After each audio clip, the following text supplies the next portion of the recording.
World top rankings ఉన్న యూనివర్సిటీస్లో ఎలాంటి IELTS రాయకుండా ఫ్రీ ఎడ్యుకేషన్ అండ్ స్కాలర్షిప్ అందుకోవాలంటే కాంటాక్ట్ విదేశ్ కన్సల్ట్స్.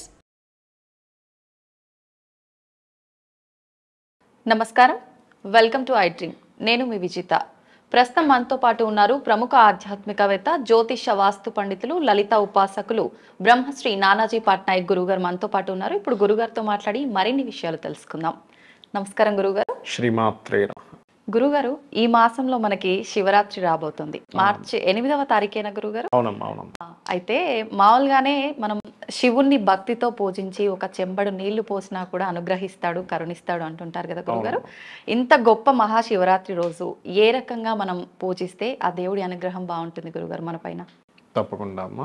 మనకి శాస్త్రంలో జన్మకొక శివరాత్రి అంటారు. ఎందుకు జన్మకొక శివరాత్రి అనేది కనుక మనం అర్థం చేసుకున్నట్లయితే, మనకి తిథులు కానీ పండగలు కానీ ఏదైనా సరే జ్యోతిష్ శాస్త్రరీత్యా ఆ యొక్క తిథి ఏ మాసంలో ఆ తిథి వచ్చింది, అప్పుడున్నటువంటి గ్రహస్థితిని బట్టి ఆ యొక్క విశేషమైనటువంటి విషయాన్ని చెప్తారు. మీరు ఎప్పుడైనా శివరాత్రికి మీరు చూసుకోండి, కుంభరాశిలో రవి, మకర రాశిలో చంద్రుడు ఉంటారు. మకర కుంభరాశులు ఎవరివి అంటే శని భగవానుడి. శని అంటే ఏమిటి? మకర కుంభరాశులు అంటే ఏమిటి అంటే వైతరిణి నది మన యొక్క కర్మకారకుడు శని. ఈ కర్మలన్నింటినీ తప్పించేటువంటి యోగం ఎవరిస్తారంటే పరమేశ్వరుడు, ఆ యొక్క శివుడు ఇస్తాడనమాట. ఆ శివుని యొక్క ఆరాధన కనుక మనం ఎవరైనా కానీ శివరాత్రి నాడు కనుక చేయగలిగితే ఈ కర్మబంధముల నుంచి తొలగించబడుతుంది అనేటువంటి దానికే ఈ చంద్రుడు రవి మకర కుంభరాశుల్లో ఉండడం వల్ల కలిగించే, అంటే జీవుడు ధనుస్సు రాశి అనుకుంటే ఈ కర్మను దాటి మోక్షాన్ని చెందుతాడు మీన రాశిలోకి వెళ్ళడం అనమాట. సో ఈ కర్మ ఏదైతే ఉందో మనం చాలా సునాయాసంగా దాటగలుగుతాం. ఒక్క శివరాత్రిగా మనం చేసుకోగలిగాం అనుకోండి, సంవత్సరానికి ఒకసారి వస్తుంది కదా. శివరాత్రి నాడు కనుక ఉదయం అభిషేకం చేసుకోవడము, ప్రాతకాలంలో చక్కగా అభిషేకం చేసుకోవడం, ఆ రోజంతా శివ సంబంధించిన వాటిలోనే మనం ఆ యొక్క ప్రతి కర్మని శివునికి అర్పిస్తున్నట్టుగా చేస్తూ రాత్రి సమయంలో జాగారం చేయడం కనుక చేసినట్లయితే ఈ యొక్క సంవత్సరం మొత్తం మనం ఏదైతే అనుభవించాలో, అంటే ఉదాహరణకు వచ్చిన యాక్సిడెంట్ అవ్వాలని మన జన్మ జాతకంలో రాసిపెట్టుంది మన పూర్వజన్మ కర్మరీత్యా.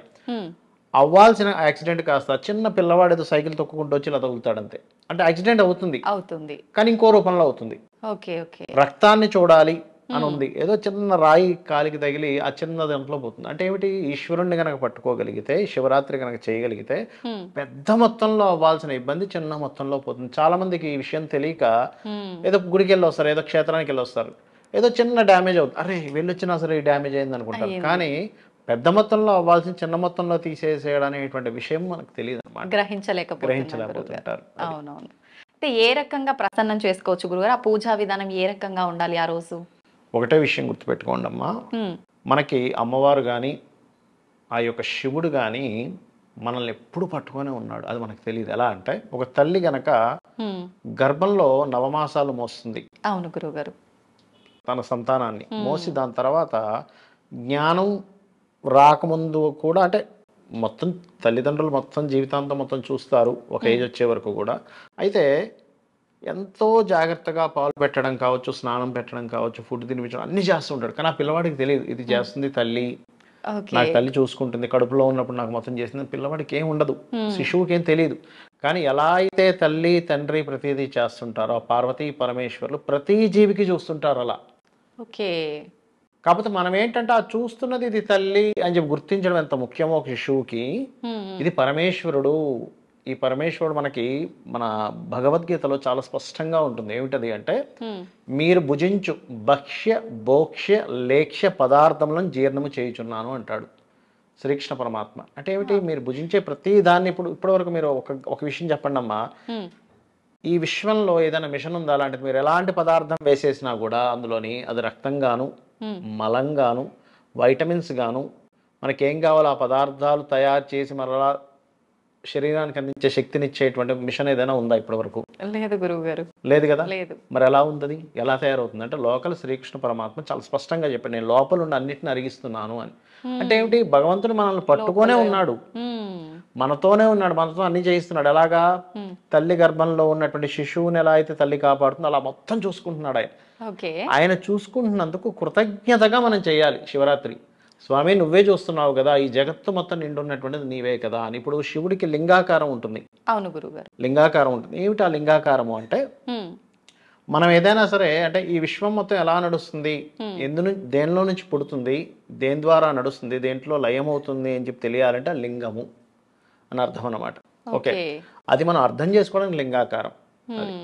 అలా మనం అర్థం చేసుకుని ఓహో ఇదంతా నడుస్తున్నటువంటిది ఆ ఈశ్వరానుగ్రహంతో నడుస్తుందా. మనకి మహాభారతంలో ఒక ఘట్టం ఉంటుంది, అదేమిటంటే యుద్ధం మొత్తం అయిపోతుంది, అర్జునుడు ఒక మాట అంటాడు, ఏంటంటే అందరూ నేను బాణాలు వేసాను, అక్కడ ఉన్నటువంటి శత్రువులు నేను సంహరించాను, ఆహా ఊహా అంటున్నారు, కానీ నాకు కనబడుతున్న విషయం ఏంటంటే నేను బాణము వెయ్యక ముందే ఒక పెద్ద ఆకారము త్రిశూలం పట్టుకుని నాకంటే ముందు అక్కడ సంహరించడం నేను చూశాను కృష్ణ అంటాడు. అంటే ఏమిటంటే మనం అనుకుంటాం మనం ఏదో చేసేస్తున్నాము, మనం ఏదో టాలెంట్ ఏదో ఇక్కడ మాట్లాడుతున్నాం, ఏదో క్వశ్చన్ వేస్తున్నాం, కాదు, ఇదంతా ఈశ్వర క్రియ, ఒక రకంగా ఒక ఇది జరుగుతూ ఉంది. అది మనం అర్థం చేసుకున్నట్లయితే శివుడిని అర్థం చేసుకున్నట్లే. ఓకే, శివుడు మన లోపలే ఉన్నాడు, మనం చేసే ప్రతి అడుగు ఆ భగవంతుడే నడిపిస్తున్నాడు. అలా అని పాపకర్మలు చేసి ఈశ్వరుడు నడిపిస్తున్నాడు అని కూడా మహాపాపం. ఓకే, మనం చేసే ప్రతి వెనకాల భగవంతుడు ఉన్నప్పుడు మీరు అన్నట్టుగా అంటే పాప పుణ్యాల వెనక ఆయన లేడంటారా గురుగారు? ఎందుకు ఆపే ప్రయత్నం చేయలేదంటారు? చెప్తాయనండి. ఇప్పుడు మనకు పోలీస్ డిపార్ట్మెంట్ ఉందమ్మా, పోలీస్ డిపార్ట్మెంట్ లా ఒక సిస్టమ్ ని పెట్టింది. అవునా, సిస్టమ్ ని పెట్టింది, కానీ ప్రతి దగ్గర ఆపుతూ కూర్చుంటుంది ఆ పోలీస్ డిపార్ట్మెంట్? చెప్పండి. లేదు లేదు. ఒక రూల్ ని పాస్ చేసింది, నువ్వు ఇది గనక ఈ తప్పు చేస్తే ఈ శిక్ష వేస్తాను అంటుంది. అంతేగాని పోలీస్ డిపార్ట్మెంట్ నేను ప్రతి మనిషి వెనకాతల నిలబడి ఉంటాను, ఒక్కో పోలీస్ వ్యక్తి నిలబడి ఉంటాడు, వాడు ఏ తప్పు చేస్తున్నాడు వాడిని పట్టుకొని ఆపుతాను అంటుందా? చెప్పండి. లేదు గురువు గారు. ఏం చేస్తుంది? ఈ తప్పు చేసాడని పట్టుబడగానే చేస్తుంది. కానీ మన కర్మలు ఎలాంటివంటే 5 రకాలుగా రికార్డ్ అవుతూ ఉంటుంది. సూర్యుడు, చంద్రుడు, ఇక్కడ దేవతలు ఉంటారు, ఇక్కడ దేవతలు ఉంటారు. ఆ దేవతలు 5గురు ఒక రికార్డు తయారు చేస్తారు. ఈ వ్యక్తి ఈ పుణ్యం చేశాడు, ఈ గోసేవ చేశాడు, లేకపోతే ఈ వ్యక్తికి సహాయపడ్డాడు, లేకపోతే ఈ అన్నదానం చేశాడు, ఎవరికి అన్నం లేకపోతే అన్నం ఇచ్చాడు, లేకపోతే ఫుడ్ లేకపోతే బట్ట, వస్త్రం లేకపోతే వస్త్రాన్ని ఇచ్చాడు, ఎవరికో ఉద్యోగం లేకపోతే ఉద్యోగ అవకాశాన్ని కల్పించడానికి ఒక మాట సహాయం చేశాడు. ఇవన్నీ పుణ్యాలు. ఇగో ఈ వ్యక్తి అనవసరంగా ఆ వ్యక్తి దగ్గర లాక్కున్నాడు, లేకపోతే ఆ వ్యక్తిని ఇబ్బంది పెట్టాడు, ఇవన్నీ పాపాలను చాలా క్లియర్గా ఆ వ్యక్తి మరణించిన తర్వాత చాలా స్పష్టంగా గరుడ పురాణంలో ఉన్నటువంటిది ఏమిటి అంటే ఖచ్చితంగా ఆ వ్యక్తి ఏమేం పొందాలో ఏమేం పొందకూడదు ఆ శిక్ష ఉంటుంది. అంతేగాని ఒక మనిషి వెనకాతలే ఉన్నట్టుగా ఏమి ఉంటుంది అక్కడ. అయితే ఒక భక్తుడిని మాత్రం ఖచ్చితంగా భగవంతుడు రక్షిస్తాడు. అంటే ఎలాగా? ఇప్పుడు అనుక్షణము అంతా ఈశ్వరుడే, అంతా పరమాత్మే, అంతా ఆ యొక్క అమ్మవారి స్వరూపమైన భావిస్తూ వెళ్ళిపోతున్నాడు అనుకోండి. ఆ భక్తుడు ఏ స్థాయికి చేరతాడంటే అతనికి ఇంకా ఏ పుణ్యము పాపమా లేకపోతే ఇది నాకు కావాలా వద్దా ఇవేమి ఉండదు, శరణాగతి అంటారు దాన్ని. అంటే ఏది జరిగినా నీకే. అంటే ఉదాహరణకి మనం ఒక కారులో వెళ్తున్నాం అమ్మా, పంచర్ అయింది కారు, దిక్కుమాలింది ఏంటి, పొద్దునే నేను లలిత సహస్రనామాలు చదువుకున్నాను, ఈశ్వరాభిషేకం చేశాను, కారు పంచర్ అయిపోద్దానే వెళ్తుంటే అనుకుంటే అట్లా కారు పంచర్ అనేది అవ్వకపోతే కారు పంచర్ చేసుకునేవాడు ఎలా బతుకుతాడు? అంతే కదమ్మా. నిజమే గురువు గారు. కడుపు నొప్పి రాకపోతే డాక్టర్ ఎలా బతుకుతాడమ్మా? తలనొప్పి రాకపోతే మెడికల్ షాప్ ఎట్లా బతుకుతుంది? మలేరియా దోమ కొన్ని లక్షల మందిని బ్రతికిస్తుంది తెలుసా మీకు? ఒక దోమ కరిస్తే మెడిసిన్ తయారు చేసేవాడు డాక్టరు, హాస్పిటల్స్, అవును, ఎన్ని బ్రతుకుతున్నాయి.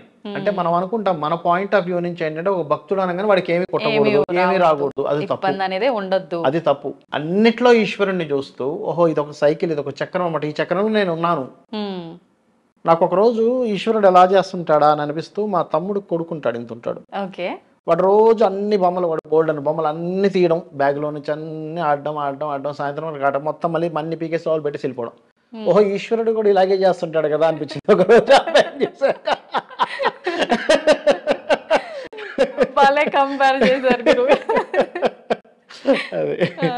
అట్లా మొత్తానికి భగవంతుడు మనకు ఒక జ్ఞానాన్ని ఇచ్చి నువ్వు ఏ మార్గంలో నడుస్తావో నడువు, నీ పాప పుణ్యాలను బట్టే నీకు పైన అంతా ఉంటుంది అనేది మన శాస్త్రాలు, వేదము ప్రతి ఒక్కటి చెబుతుంది. దాన్ని బట్టి మనం నడవాలి. అంతేగాని ఆయన ఉంటే ఆయన ఎందుకు కాపాడలేదు, ఆయన ఎందుకు పట్టుకోవట్లేదు అనుకుంటారు. మనం పెట్టుకున్న సిస్టమే మనం మాటికి అన్ని చూస్తూ కూర్చోలేము. ఒక రికార్డు మాత్రం అవుతుంది.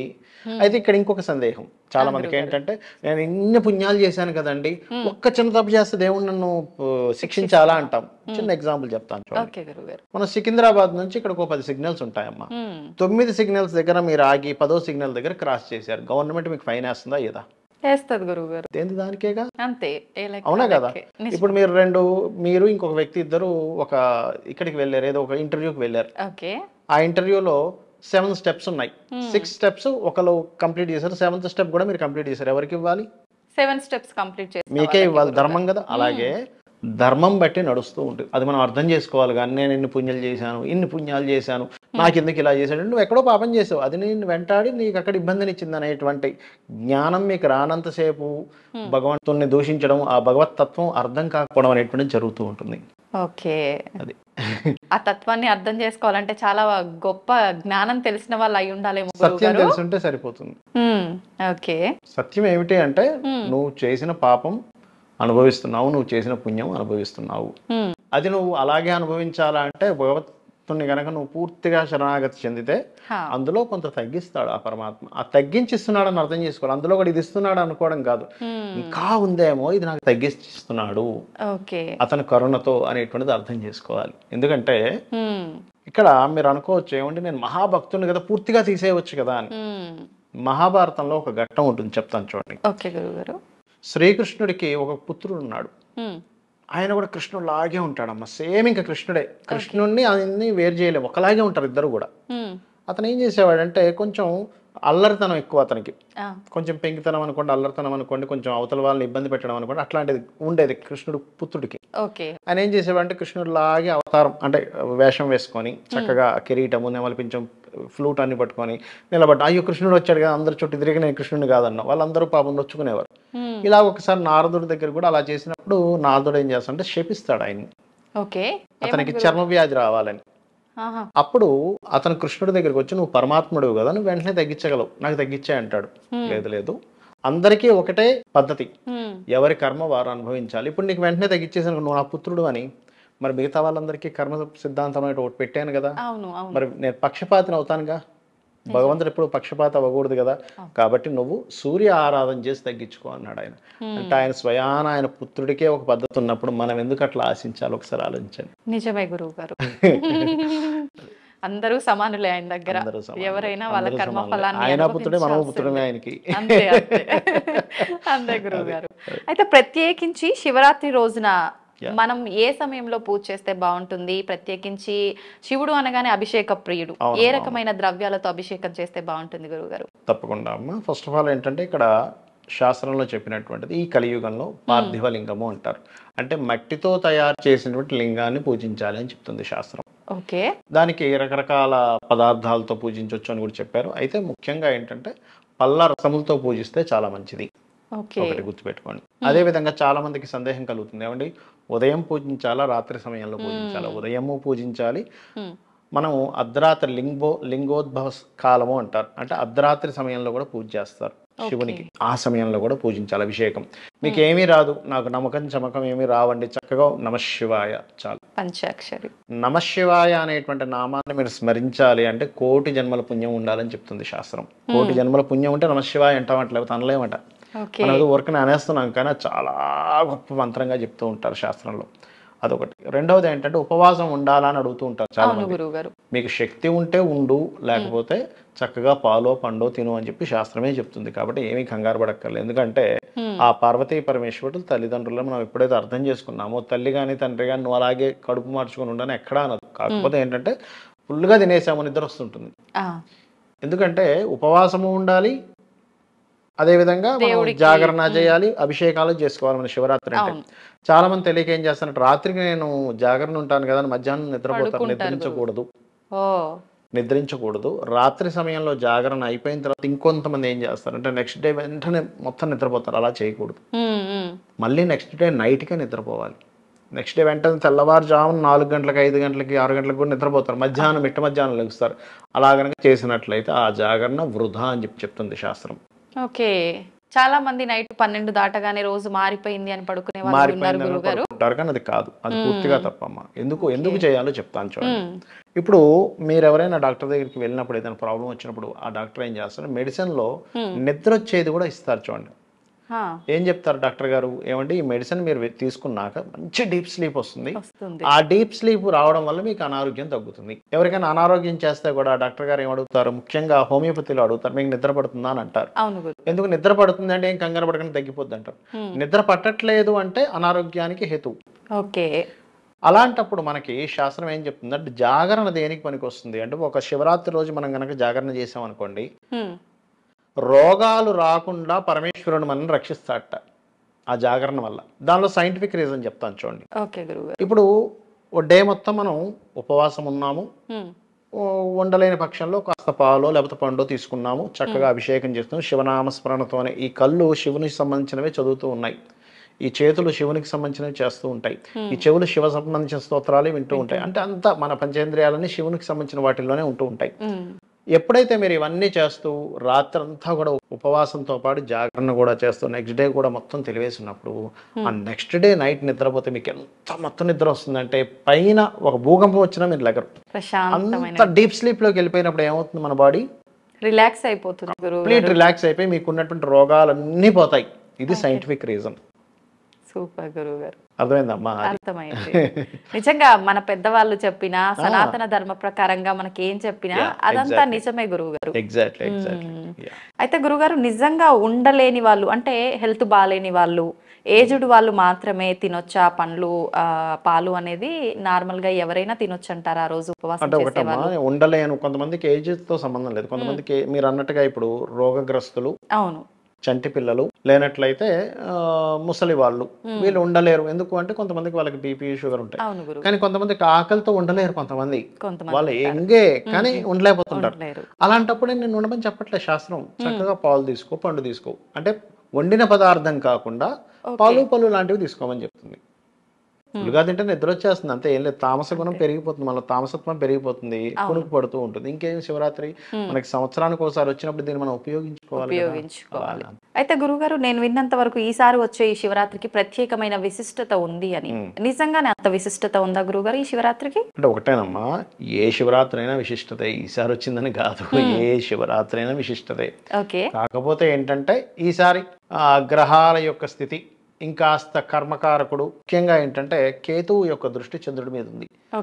కేతువు యొక్క దృష్టి చంద్రుడి మీద ఉన్నప్పుడు ఏమవుతుంటుందంటే మన కర్మలు ఇంకాస్త ఎక్కువ తొలగుతాయి అని చెప్పి అంటూ ఉంటారు. అందుకని ముఖ్యంగా అది విశిష్టత చెప్పాలంటే. ప్రత్యేకించి మనం ఆ శివరాత్రి రోజు గానీ మరుసటి రోజు మనం ఉపవాస దీక్ష వదిలేసే సమయంలో దైవారాధన చేస్తుంటాం కదా గురుగారు, ఎటువంటి నైవేద్యం సమర్పిస్తే దేవుడికి బాగుంటుంది? ఒకటేనమ్మా, మనకి శాస్త్రంలో ఏంటంటే మనము నైవేద్యం పెట్టేటువంటి అంశంలో మీరు కనుక స్తోమత ఉంది, చక్కగా నైవేద్యం పెట్టగలరు అన్నప్పుడు మీరు ఎంత తింటారో అంత నైవేద్యం పెట్టాలి. గుర్తుపెట్టుకోండి. ఇంత తింటారు అనుకోండి ఉదాహరణ, అంత చక్కగా అంత పదార్థం మీరు ఎంత తింటారో అంత నైవేద్యం పెట్టమని చెప్తుంది శాస్త్రం. అలా కాదండి, ఏమండి అంత పెడితేనే భగవంతుడు స్వీకరిస్తాడంటే అలాంటిది ఏమీ చెప్పలేదు. స్వయాన భగవద్గీతలో శ్రీకృష్ణ పరమాత్మే అన్నాడు ఏమని, మీరు అంటే ఉదకమైనను ఫలమైనను పుష్పమైనను ఉదకమైనను ఫలాపేక్ష రహితంగా గనక నాకు సమర్పించినట్లయితే నేను ప్రీతితో స్వీకరిస్తున్నాను అన్నాడు ఆయన. అంటే ఏమిటి, ఉదకం అంటే నీటి చుక్క, ఫలము అంటే ఒక పండు, పుష్పమైనను ఒక పుష్పమైన, పత్రమైనను ఒక పత్రమైన, ఒక ఆకేనా మీరు పెట్టారు, తులసాకే పెట్టారు, స్వామి నాకు ఇదే, నా దగ్గర ఇదే ఉందని చక్కగా తీసుకుంటాడు ఆయన. ఇక్కడ ఏంటంటే ఒకటే సింపుల్ గా చెప్తాను చూడమ్మా, భగవంతుని ఒక గెస్ట్ గా భావించండి. మీరు మీ ఇంటికి ఒక గెస్ట్ వచ్చాడు అనుకోండి అమ్మా, మీరు ఏడుస్తూ బిర్యానీ పెట్టాడు, తింటాడు ఆయన అసలు? మీరే ఒక ఇంటికి గెస్ట్ గా వెళ్ళారు, ఏడుస్తూ పెడుతున్నారు, మీరు పంచపక్ష ప్రమాణాలు పెట్టినా మీరు స్వీకరించరు. ఇంకొకసారి వాడి ఇంటికి వెళ్ళకూడదు అనుకుంటారు, అవునా కదా? అలా కాకుండా చక్కగా ప్రేమగా మీరు ఫ్రెండ్ ఇంటికి వెళ్ళారు, ఆవిడ ఏం చేసింది, అమ్మ మీరు రాండి తీసుకో అని చెప్పి చాలా ప్రేమగా ఒక కాఫీ ఇచ్చింది. అసలు ఆ కాఫీ సంగతి వదిలిపెట్టేసి అబ్బాయి ఎంత ప్రేమగా ఎంత ఇదిగా ఇచ్చింది అసలు. అప్పటికప్పుడు చక్కెర లేకపోతే, అప్పుడు కాఫీ పౌడర్ లేకపోతే ఇంట్లో ఇప్పుడే వస్తాను గబగబా వెళ్ళి తీసుకొచ్చి పెట్టింది. ఎంత చిక్కటి పాలు ఉన్నాయో, ఎంత బాగా పెట్టిందో, అసలు ఎంత ఇంట్రెస్ట్ పెట్టింది అనుకుంటారు. అదే బిర్యానీ పెట్టినా మీరు స్వీకరించరు. ఎందుకు అంటే మనుష్యులం మనమే ఆ శ్రద్ధ, ఆ ఇంట్రెస్ట్, ఆ ప్రేమ లేకపోతే మనం స్వీకరించినప్పుడు భగవంతుడు ఆయనకు మనం ఎలా ఇవ్వాలి అనేది మనం అర్థం చేసుకోవాలి అక్కడ. అంతేగాని ఈయన ఇదే తీసుకుంటాడా, ఇవి తీసుకోడా కాదు. అక్కడ ఎంత ప్రేమగా పెడుతున్నాము, ఎంత శ్రద్ధతో పెడుతున్నాము, ఎంత భక్తితో పెడుతున్నాము ఇస్ మోస్ట్ ఇంపార్టెంట్. అభిషేకం చేసేటప్పుడు కూడా దీనికి ఒక కథ ఉంటుంది. ఒక నాయనారు ఉంటాడు. ఆ నాయనారు రోజు కూడా అతను బిల్వపత్రాలతో శివునికి అభిషేకం చేసేవాడు. ఒకసారి ఏమవుతుందంటే అతను ఆవిడ అతని భార్య ఇద్దరు కలిసి చేసేవారు. ఒక సాలెపురుగు ఆ బిల్వపత్రాల దగ్గరికి వస్తుంది. వచ్చినప్పుడు ఈయన చూసుకోకుండా ఇలా పత్రం వేసేస్తాడు. ఆ సాలెపురుగు ఆ శివుని మీద ఇలా పాకుతుంది. వెంటనే వాళ్ళ భార్య, అయ్యో శివుడి మీద పాకింది, సాలెపురుగు కనుక పాకితే ఏమవుతుందంటే దురద పుడుతుంది బాగా. అంటే అన్నిటికంటే విషపూరితమైనటువంటి విషయాలు సాలిపురుగ్గా చెప్తారు. వెంటనే ఉమ్ము తీసి అక్కడ రాసేస్తుంది. అయ్యో ఇవి నాయన కోపం వస్తుంది. అరే దృష్టురాలా, నువ్వేంటి అసలు శివుడికి ఉమ్ము రాస్తావా పో అని చెప్పని కోపగిస్తాడు. ఆమె వెళ్ళిపోమంటాడు. తర్వాత రోజు వస్తే శివుడికి మొత్తం దద్దులు పుట్టినట్టుగా ఉంటుంది.